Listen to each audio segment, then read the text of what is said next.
So yan mga ka-idol, so panoorin po natin yung video na ito mga ka-idol. Di ko alam kung vlogger to mga ka-idol na yung mga bakla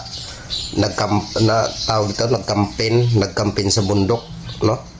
So may nangyari kasi dito mga ka-idol, bigla sinampal siya ng parang caretaker ata ng isang pasyalan sa bundok mga ka-idol.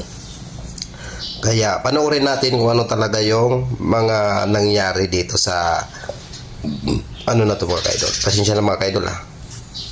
Lahat! Uy! Okay? Hindi kailangan. Hindi namin kailangan gano'n. Baka gano'n. Ikaw na po kami doon sa bundok? Hindi, mali. Paano pong mali?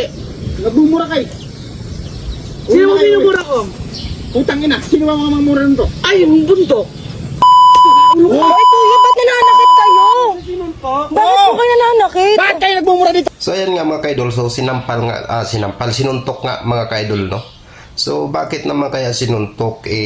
Siguro ritual siguro sa mga taga doon na bawal magmura. Kahit magmura ka sa bundok, bawal siguro, kaya nagkaganon mga ka-idol. Pero tingnan natin ng mabuti mga ka-idol. Wala ka pinayaran ko dito! Bakit wala kami na? Bakit yung mura Nagmuli dito? na wala kayo bundok! Bakit minamura mo taga rito? Oh, bakit sinuntok mo ako? Kasi minura ka taga rito! Wala sa minumura, kuya. Minamura, kuya. Wala sa minumura. Pangalan. Grab kami ng pangalan. Grabe talaga mga ka-idol, no?